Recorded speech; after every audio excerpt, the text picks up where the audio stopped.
doing this kind of work for decades. I won't age him by saying decades and decades. I'll just say decades. Where are you, Frank? Thank you for being here. We also want to recognize Councilmember Dan Strauss for letting us once again in his district. I'll better introduce Council members Andrew Lewis as well. Are those the only electeds I have here that I want to make sure? Anyone running for office I need to know about? No? Okay, we're all safe there. So today, again, I want to thank you for joining us as we sort of look at the part of our ecosystem of addressing the issue of homelessness. I hope that the way we set the format up this afternoon, where you got a chance to actually see the technology that we're using to track the data, was of some use. And I'm sure you may have some questions. I'd be more than happy to address the questions. I may turn to some expertise on some of the technical aspects of what we're trying to do. But as we promised, we hope that we're opening up the data for not only for you to see as members of the press, but for the entire city to see. And this is important as we address the need of the hour, which is homelessness and housing people who so desperately need it. Now, despite real dedication and work from the city staff, from the ecosystem of housing developers and those providing services to those in need, we still believe that our city's existing response to homelessness wasn't where we wanted to be when I took office in January. Quite candidly, our observation, and it was my personal experience having served 12 years on the city council, that our departments continue to work in silos. There were different methods of data collection, and in my mind there was an unclear vision on how we were going to attack this problem. Many people, of course, well-intended, but without what I would suggest is a cohesive strategic approach. A database approach is what we're trying to do under the Harrell administration. I do want to thank the city staff who've been doing this work, many of whom have been working in this space for, again, decades or years. And so we want to thank them. But we know that only real progress could be made by examining the data. Even if we run the risk of looking at the soft underbelly of a city, we have to look at the data such that we could track our progress. So today you can see the data and view our plan at homelessness.seattle.gov, which is unprecedented. And I'll share some highlights and some themes as I go on. And I have to tell you that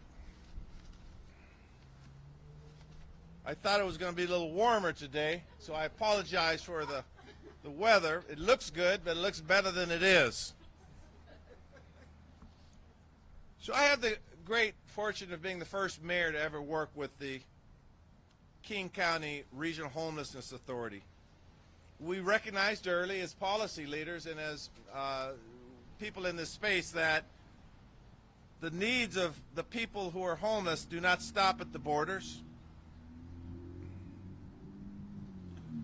A few weeks ago, when we talked about our approach at Woodland Park, just a few blocks from here, you saw in a real life basis our approach is always to lead with compassion, to make sure that we do our case management work first. We get to know the people experiencing homelessness by name.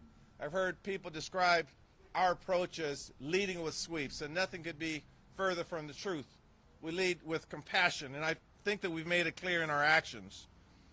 But we will continue to fund about 70% of the King County Regional Homelessness Authority's budget, around the tune of $118 million.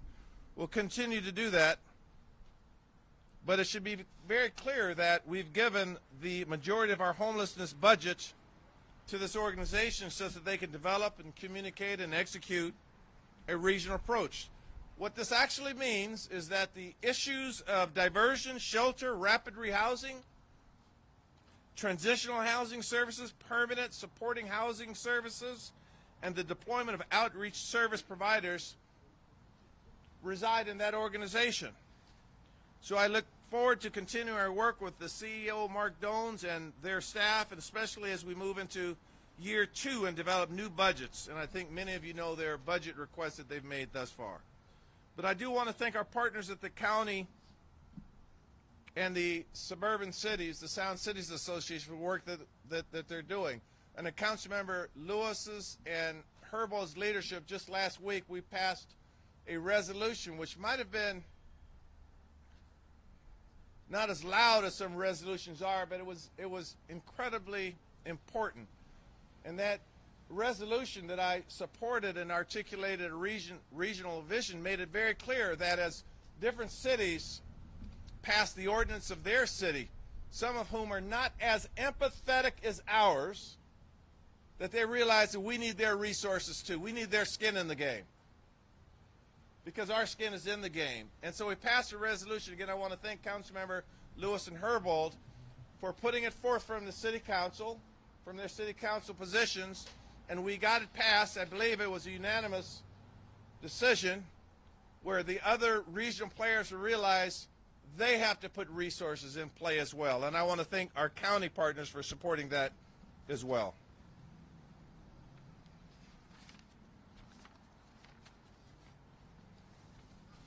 At the end of the day, we have to bring people indoors.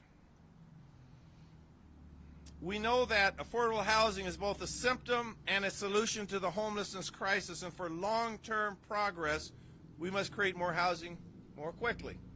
Easier said than done, and that's why under my administration you'll see that we've committed to having our affordable housing project permits approved within 12 months of submission to help ensure development matches are done. This is not an expedited method by which we sacrifice quality or community input, but it's a means by which we look at our own ecosystem, our own infrastructure, our own regulatory processes and say, we can do better, we will measure it, and we'll put that on the dashboard for everyone to see. That's why we're following the same model as the unified care team that we established. In those lines, we established a newly created housing sub-cabinet. What we did is we looked at everyone in our department that touches housing. The Office of Housing, the Planning and Community Development Organization, Design and Construction, Seattle Public Utilities, City Light, SDOT, Seattle Fire Department, and I want to thank our Chief Scoggins for being here as well. That everyone that has something to do with people who are affected by our housing crisis are at the table in our housing sub-cabinet, and we get things done. We talk to each other. Under our One Seattle approach, we're not fighting for turf. We're not working in silos. We realize that we are part of one city government. And quite candidly, as an employee for the city of Seattle, this is refreshing because everyone realizes we're heading down the same path.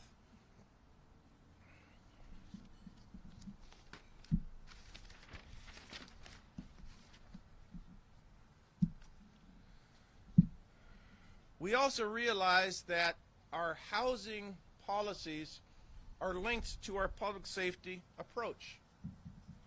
And I'm sure many of you may have questions about this, so let's argue or examine or evaluate with data.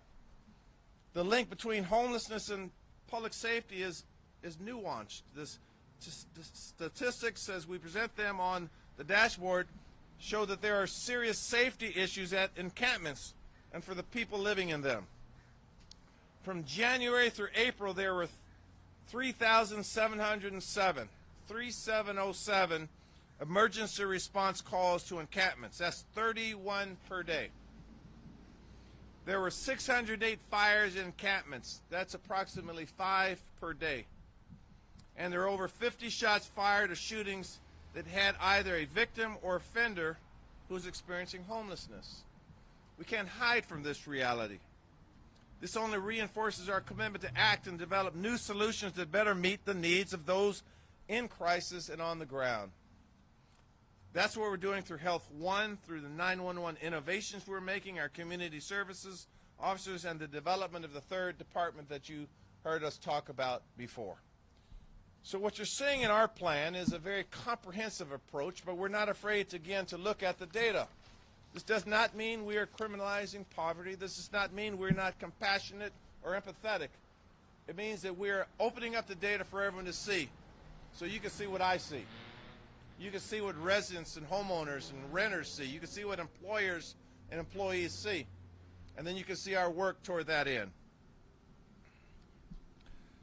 The last sort of conceptual description I'd like to make to you is is what you saw in our One Seattle Day of Service approach. All hands on deck.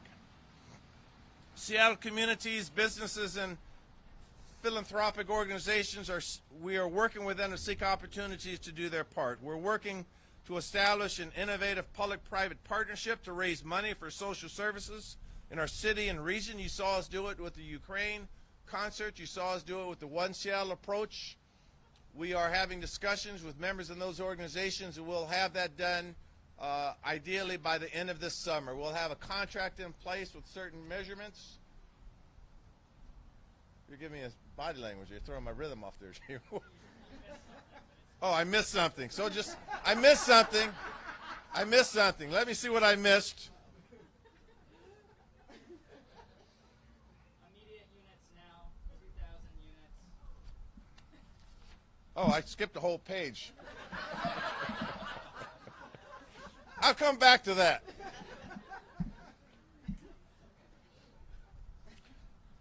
I hope there's something refreshing about my transparency. I've been told that before, but it's not intentional. Sometimes I just go a little fast and get a little excited. In any way, before I backtrack, that this organization is going to be critical to our success because, again, we know that we are per capita one of the richest cities in the country, and that we do have affluence around us. We have people living in cars and sleeping in tents, and so when we showed in One Day of Services that we had thousands and thousands of people and organization employers that will come together to help. So we're working on that strategy, which is indeed going to be a very fruitful strategy, because I believe at the end of the day we have an empathetic and a compassionate city. Now let me go back to building affordable housing faster. A whole page.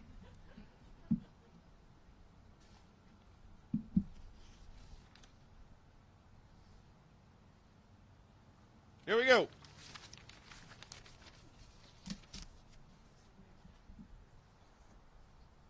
While housing is the long-term solution, we obviously need more places for people to go in to live their lives and seek the treatment that they have.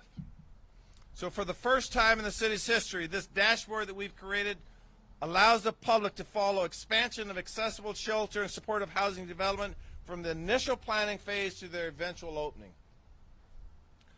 That's why my administration has pledged to identify 2,000 units by the end of the year. So far, we've identified 1,300 expected to open this year. It's why we're standing right here, and I'm excited to announce the acquisition of the Dockside Apartment Building, awarding Lehigh and under Sharon Lee's leadership $18.9 million to open this space.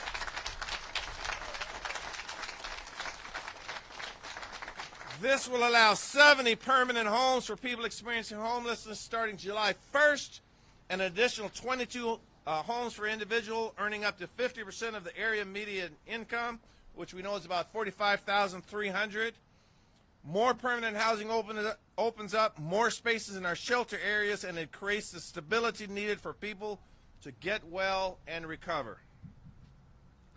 Now, I've said repeatedly, we don't start taking victory laps. We can take a few victory steps, because this is a victory step.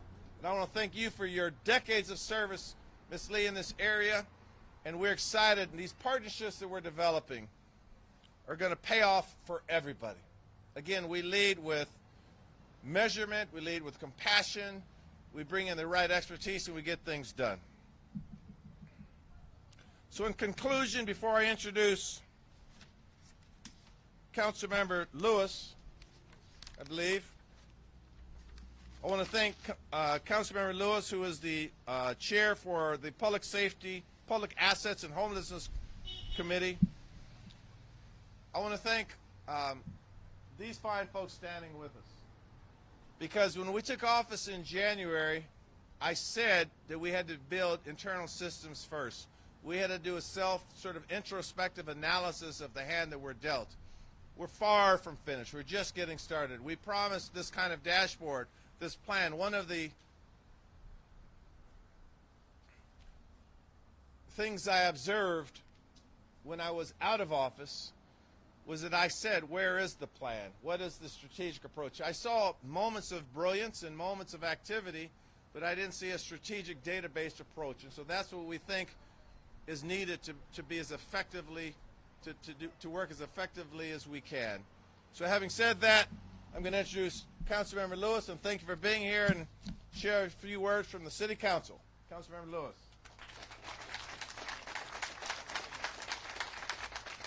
Right. Mayor Harrell, thank you so much for those introductory remarks, and thank you so much for finally bringing all the silos of city government together that intersect with the crisis of homelessness so we can finally have the comprehensive plan that is necessary to move forward on this issue. When I came into office in January of 2020, there frankly was no plan on how to address chronic homelessness going forward. The regional authority was in its embryonic early stages. There was conflict between the Seattle City Council and the mayor. And I am so pleased to stand behind the public here today and to stand behind our partners working in this area to say that that's the past. You have a city council and a mayor that are united behind a data-based plan to start working on and approaching this crisis in a regional way in cooperation with an authority that is fully staffed and ready to go to help us implement that plan. And when I look out here, it's not just going to be us as elected officials. You know, I look and see folks like Barb over here, who has built thousands of tiny homes that are keeping people warm, safe, thriving in our community right now. Sharon, who through her leadership has found great opportunities like this building we're standing in front of. There's a reason that we're launching this database today, standing in front of the thing that is going to finally solve this crisis. Supportive, permanent housing, 4 walls, a door that locks, inside plumbing, the things we all take for granted. We now have the data, the information that's going to be in a database accessible to the public. When I'm working with constituents, I can finally be able to show them an authoritative place where they can go and see what their taxpayer dollars are doing, what their city leaders are doing to make progress on this issue that is omnipresent in all of our lives. You know, I look out and see a landscape over the last 5 months where we have been able to bring to fruition hundreds of additional units and get them online, that we've been able to move and get hundreds of our neighbors experiencing homelessness in encampments, in RVs, into permanent housing, and short of permanent housing into things like tiny house villages and master leased hotels, because we are moving with the urgency that the crisis demands. And that is what the lesson of this year has been so far under Mayor Harrell's leadership. I do just want to lift up, you know, because I want to get to the team that can walk through the database. I really want to attest, and I know I speak for Councilmember Strauss too, and I'm sure he will say similar comments, the leadership of Deputy Mayor Washington in bringing all of this together. And over the last 5 months, the work that so many city employees have done to aggregate this data, to make siloed systems talk to each other instead of talk at each other, that's the work that Tiffany and her team has done, and I am so happy to be here to join in the unveiling of that work. Tiffany, thank you so much. It's a pleasure to work with you on these issues. So, you know, I'm going to hand it back over. I don't know, Mayor, who I'm handing it over to next. Back to you. Very good. But really appreciate the opportunity to be here this afternoon and appreciate the opportunity to share this data with the public. So thank you so much. Thank you, Councilmember Lewis. I want to recognize before I introduce our next speaker, Barbara Oliver, who I had a chance to meet. Boy, it seemed like a long time ago. It was about a year ago. I wasn't in a suit, where they actually build tiny homes, and she's doing such great work, and I wanted to, and she's rocking that One Seattle shirt, by the way. Thank you for all the work you continue to do, Barbara. I'm going to introduce Sharon Lee, the Executive Director of Lehigh, to talk more about the Dockside Apartments. Under her leadership, Lehigh has developed more than 4,500 units of affordable housing in Washington State, including transitional permanent housing first options. She's a frequent speaker and panelist on housing justice, housing preservation, and ending homelessness. She holds a Master of Architect and a Master of City Planning from MIT and a BA with honors from the University of Pennsylvania. I always sort of like saying that when I introduce you because that's pretty darn impressive. But I present to you, who many of you know has been working in this space, Sharon Lee. Thank you, Sharon, for saying a few words.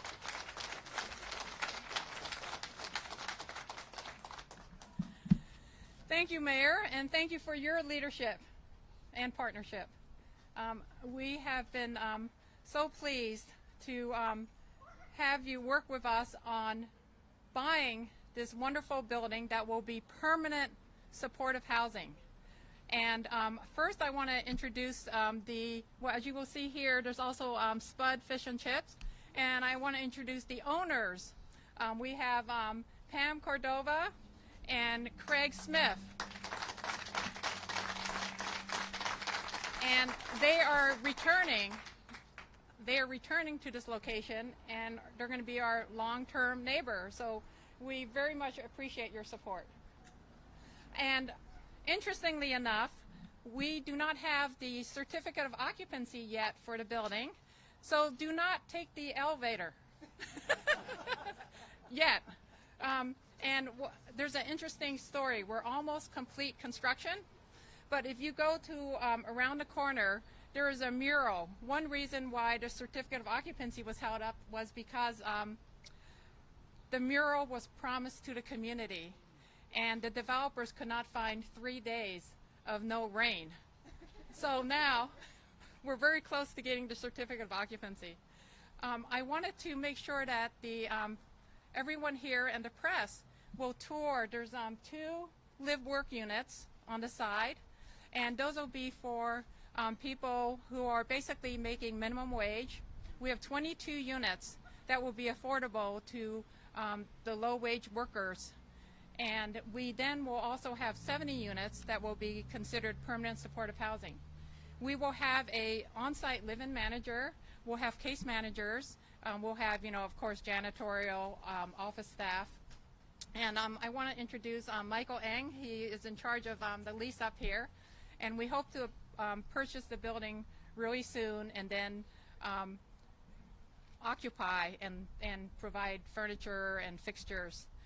I wanted to say that the City Office of Housing with Michael Winkler-Chen has provided financing, and the financing is critical to leverage state money. Representative Frank Chop and Senator Dave Frock were key to making sure that there was a historic high level of funding for a rapid acquisition for permanent supportive housing. So this is an opportunity for the state as well as the city and the community to get together to make sure there's sufficient permanent housing. And the reason why Barb Oliver is so important is that she has been building tiny houses for us. So what's the relationship? We have hundreds of people living in tiny houses waiting for permanent housing to open up. And we need both. We can't just continue to debate, oh, should we not have any shelter? Should we not have any tiny houses? When we can and we know we can build more housing like this.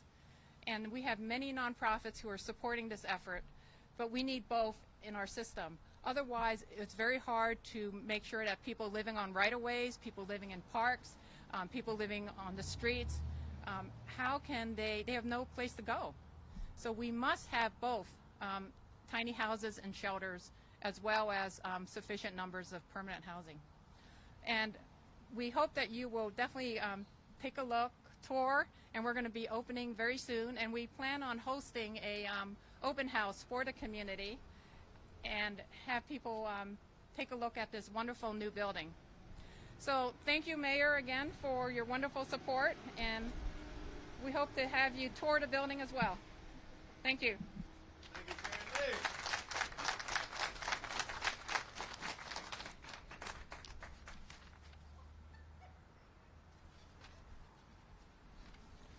Before I take questions, I just want to make sure I wasn't missing a whole page of comments I was supposed to make.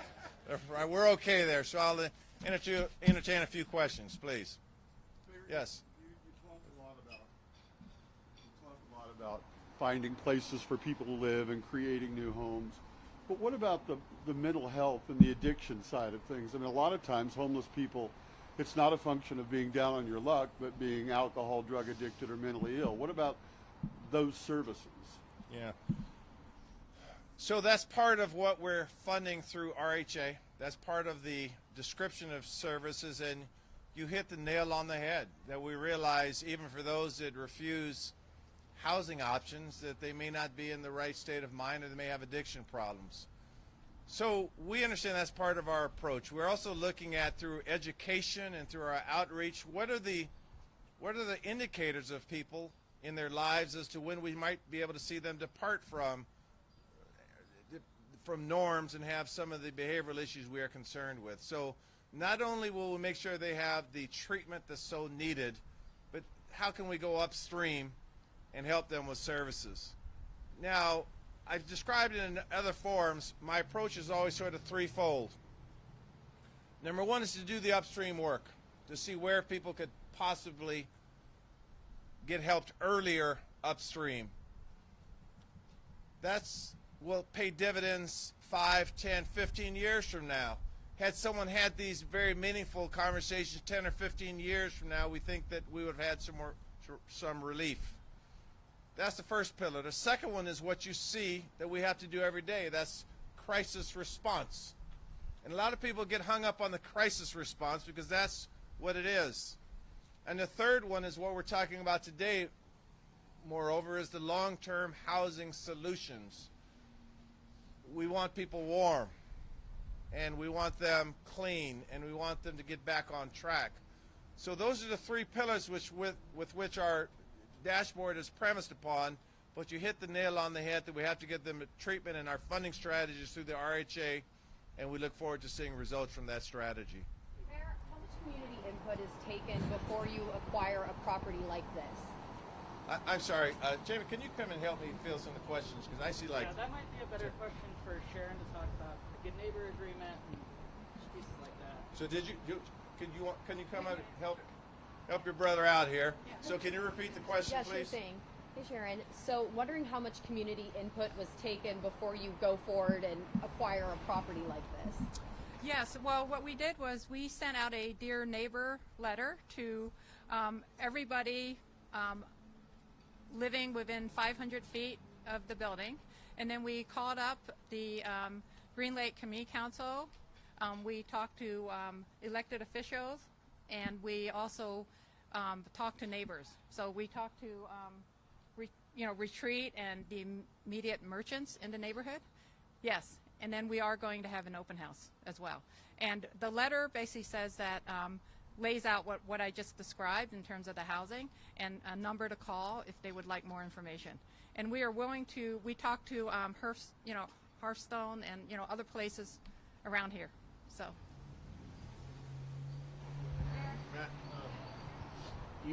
Your plan relies heavily on the Regional Homelessness Authority. You've had some frustrations with the other cities not pitching in.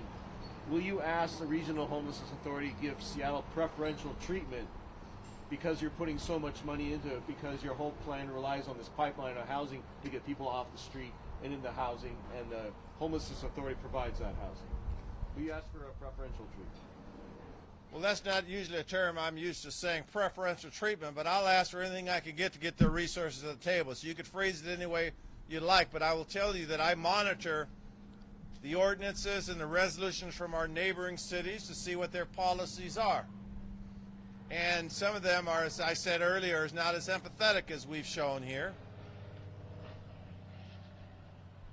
But as we continue to have more people come to Seattle, we need their resources. Let me be more specific. We need their dollars, okay? We also can use some of their real estate and some of their land and some of their treatment providers.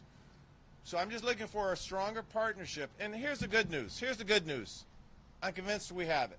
That I've developed relationships with these mayors and these city council members. They just didn't happen overnight. I spent time on the phones and visiting them through virtual conference calls. And I think they understand that, and I think their heart is here. I just want to follow up. The governor is making a plan that if you provide money to the cities, people living on highway right-of-ways get preferential treatment for housing. I'm asking you if you're going to do the same, since you're providing 70% of the budget for the RHA. I haven't made that decision yet. I have not made that decision. I haven't had that discussion with And that kind of discussion, I talked to my colleagues on the council, I talked to my cabinet member, but I haven't made that decision maker. Erica Barnett. Sarah. Erica. Just a question about the resolution the other day that you guys passed. Are you confident that Councilmember Lewis mentioned that it's an unrealistic budget ask from the regional authority? Are you confident that they're going to stop sending down unrealistic asks in the future, just from that resolution? Yeah, that's a good question. I think because of time, they approach the budgeting process as, in a perfect world, this is what I could do, this is what I want, and I don't think they've articulated a clear expectation that they were even going to get it. And my comments to them were, okay, we accept that right now, but at some point I need you to do the hard work, which is tell us exactly what you need. This is not a negotiation, you go high, I go low, because I want to be as supportive as possible. So they gave us a high number. There was a wish list in there. They fully understand we're going to examine that number, and that we reserve to put another hat on. The hat now goes on to looking at the city's revenues and our limitations, and then we'll come out making decisions. So it's a malleable kind of process, one of which I don't want to have years from now because, in particular, their staffing model causes me concerns. They're going pretty quickly, and I'm having conversations with Deputy Mayor Washington on the logic behind their staffing models because I don't quite follow it yet. So I hope I answered your question, but again, we're going to evaluate their proposal, and I think that again, the resolution passed was a good start to let others know we need their money. Sarah?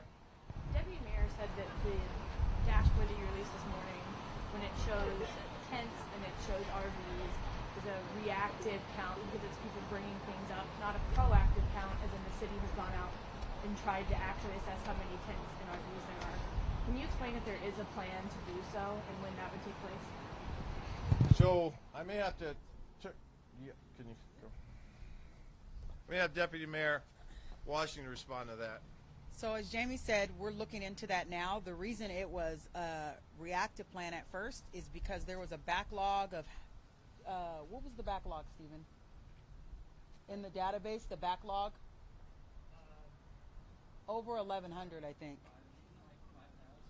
There was a huge backlog on day one. We'll get you the specific 6,000 people who had already called in and said, can you come look at this encampment or RV? We had to do those first, and that took a long time. And so we're in current conversations now about if and how we would do a proactive approach. Sure. A lot of the housing units identified seem to have started under the previous administration. Can you expound on what qualified as identifying a new unit? Sure. Well, number one, nothing was really identified because there was no plan. Let me just be clear that, of course, the city of Seattle for decades have been into funding housing and identifying units. But unless there's an articulable, measurable, outcome-based plan, it was what we would consider an ineffective strategy. So we didn't start looking at what was in units. We said we're going to start January 1st, where we started, identify all the units, measure them, and quite candidly, we will reevaluate the data. So this is not easy work. And at some point, I'm hoping that you realize, while we're in crisis control, the second of the three pillars I described, I'm building systems here with my help. So whether how many units were in progress or not, quite frankly, I can't even concern myself with that. Because unless it's part of a plan, we're going to be having this conversation 10 years from now. And we're not going to have this conversation 10 years from now. So I didn't spend a lot of time to try to figure out what their existing plans were, because quite candidly, they were non-existent. And certainly not in a manner where you saw today, where you could actually scroll over in a map and see what we're dealing with. Our customer response system, our CRM system, our customer relation management system, bar none, is, we looked at the private sector on how people deal with their customers to say, how can we look at our residents as people who deserve to be served, and how can we serve them? So these systems that we developed, while you just had a 30-minute crash course on how it works, took a lot of hours to develop. and we will continue to improve it. So I don't speak a lot about what was here before, because in our mind and in my mind as the mayor, it was not part of a cohesive strategic database plan. Mayor, you mentioned the 1,300 units that you've identified. That's one thing between now and the end of the year. Some of those are under construction, but what does that mean today? How many of those 762 tents and X amount of RVs are going to have the possibility to move indoors, the people that live there? So I believe our dashboard responds to that by talking about how many units are there today, how many are there going to be online, and what our goal is. That's all part of a plan. If you, Deputy Mayor, could say a little more. So it does say it. I don't have it on the top of my head, but you can go look at it. And so when you take the time to build a database and you know how many are pending or under construction, that then allows you to connect those pending and under construction with locations that people are living unsheltered. So as Sharon Lee pointed out, she can move people from tiny home villages into this building, which opens up units where people prefer closed doors. Then we will say, okay, Sharon Lee, there's 70, we're just using an example, 70 tiny home villages. We'll say to Mark and their outreach team, okay, let's go bring in 70 people. And so to me, the identification of the number of beds open and pending are huge, because it allows you to plan forward to bring people in. And let me say this in response to the question.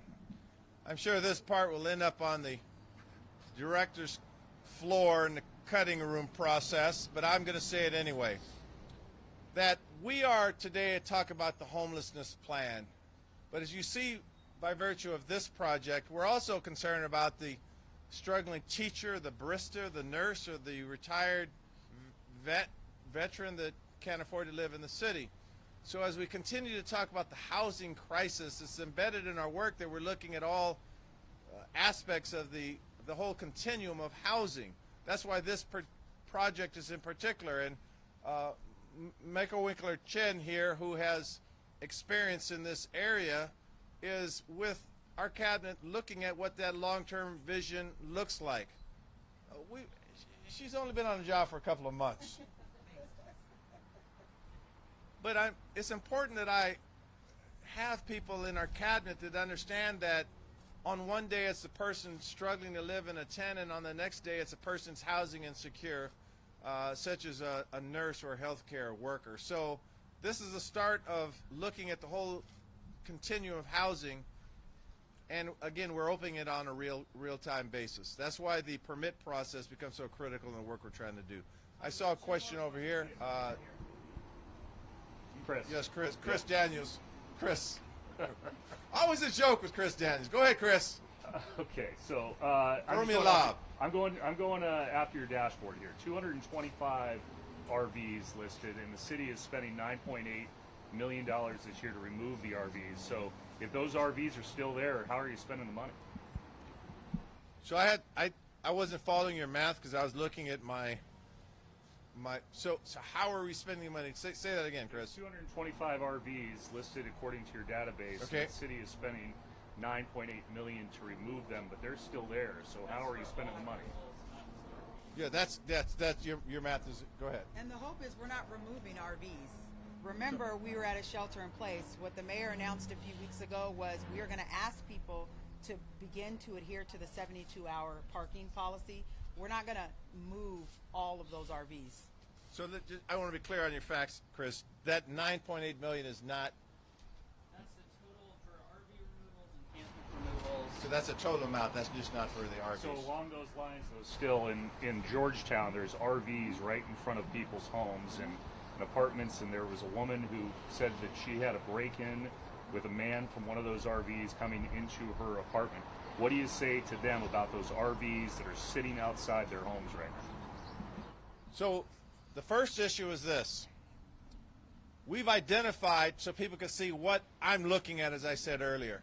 The RV situation is sort of an unfortunate situation that's developed in recent years, and in my mind is completely intolerable. It's intolerable for those being forced to live in an RV, and it's for those who live in the areas where it's affected their quality of life. So again, working with SPU, and we have our SPU director here, Andrew Lee, we spend as much time as possible on case management. talking to them, understanding what their issues are. But we're also not afraid to do what's necessary to make sure that if they're not complying with the law, that again we have to enforce the law.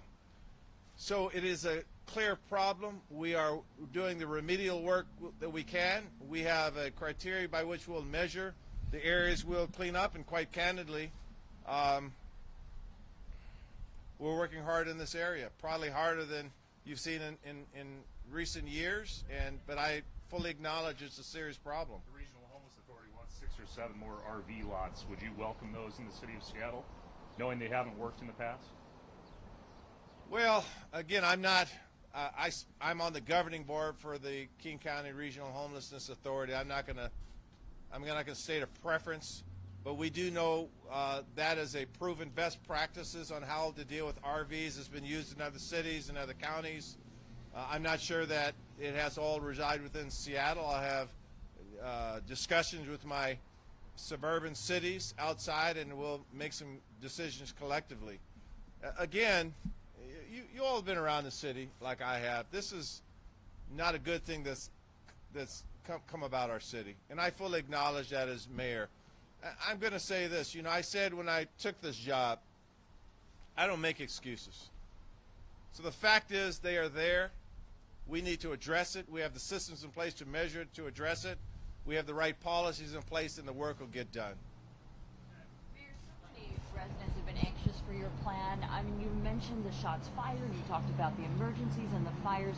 So for the residents who are out in those various communities who are wondering about what about the encampment in my backyard, what about safety, shots fired, this is concerning, what would you say to them? I'll say this. Number one is this plan is a great start for opening up the data. Many of you know I have a background in technology and a background in strategic thinking. So the first thing I needed to do was quantify the issue. We're also developing what's called a public safety plan, which is different. That certainly we have a police department, we have officers, we have rank and file, etc. We have strategies, we have laws in place. But what I want is a true public safety plan, because there's a correlation, as I described, between homelessness and public safety that I have to address looking at the data. So you're going to see, I don't want to commit a certain date because you guys always hold me to that date, but I hope to have it within weeks, not months, this public safety plan that I've actually drafted. I want to commend Director Tim Burgess here that's in the back working closely with me on it, and Senior Deputy Mayor Bruce Harrell and Andrew Meyerberg. We're working on a public safety plan which we think will give the residents and the employers and employees in this city a sense of assurance that we don't just react, we strategically plan. But I'll be the first to say, when you're in crisis response, as we have been, it takes a while. And so I tell folks that as I address problems that have been decades in the making, been on this job for 5 months, when I'm addressing problems that take decades in the making, work with us. That's what One Seattle is about. I don't have anyone to blame in the city. The buck stops with me. So we assure those voters that we are strategically working with strategy, with data. We're open and transparent, and we'll get the work done. Whoa! I haven't even gotten one yet. Let me just ask this quick question. Just practically speaking, I've spoken to many neighbors over the past few weeks. One of their greatest concerns is once a clearing happens on a public sidewalk or on the street, the RV or the tent comes back. What are you going to do if the campers come back? And ultimately, will there be a hotline or an email to report that if they do for the neighbors? And also, a lot of neighbors have been complaining and criticizing the city council. Can the city council be a representative body to go to if they have concerns as well? Tell me how all of that is going to work if neighbors have complaints about tents and RVs coming back. So thank you, Jonathan. I'll respond. Let's see. So my first response is what we call re-encampments. That we acknowledge that can occur and sometimes does occur. But we've again built a system by which people can let us know when it occurs, and we'll take actions. That is it's fruitless if all of a sudden we are trying to get people housed and another set of unhoused people come in a certain area. We're going to treat them. We're going to try to find them housing, but we do understand that that does occur. And again, we set up a system by which we could hear from people to address it, and we will address it. The second piece that was, the city council. Yeah, let's blame the city council. No. I mean, No, if we a neighbor has a don't do concern about that. a tent, is there going to be a hotline? What is this number they can call if the tents reemerge? That part was unclear, sir. So, I gave it to you. So go to the Find It Fix It app and then put in the title repopulated site, and then my team gets an email every day that has all the sites that have repopulated listed, and they will try to address it within 48 hours. And the council piece? the council piece, I'm going to say this. You've seen Councilmember Dan Strauss and I come out to his district, and we're trying to get a lot of work done collaboratively. I believe in his vision and what he's trying to do, and I believe in his ability. You see Councilmember Lewis doing the exact same thing as the public access and homelessness person on the council. We talk frequently. We're working together. That's what it's going to take. So I don't blame anyone for what we're trying to do. I blame the conditions that have caused people to live unhoused. That's what I blame. But we're in this together. One Seattle. We're going to do this together. Thank you very much.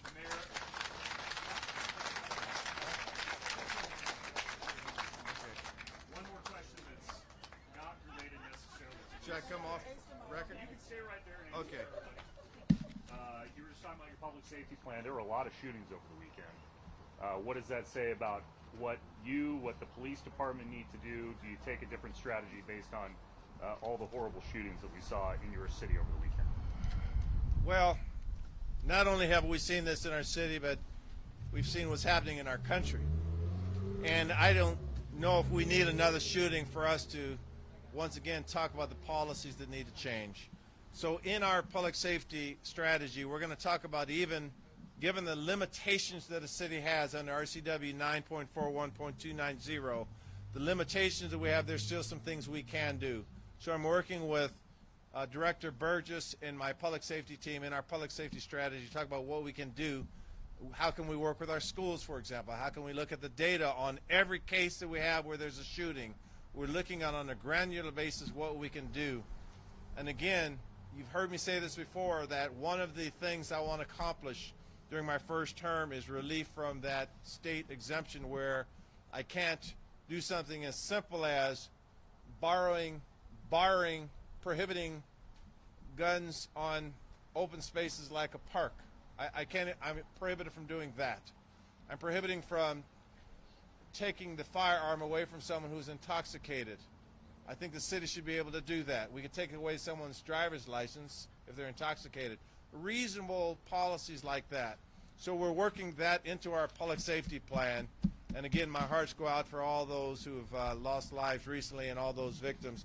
I do also want to say that we saw some courageous work from our police department in the last day or two on shootings. And so I, again, want to recognize we continue to have a demoralized police department, and I'm making sure that through our recruiting plans and through my personal work with them, we continue to build up a police department. I'm convinced that we will have one of the most effective police departments in this country by the time we finish our work here. Thank you.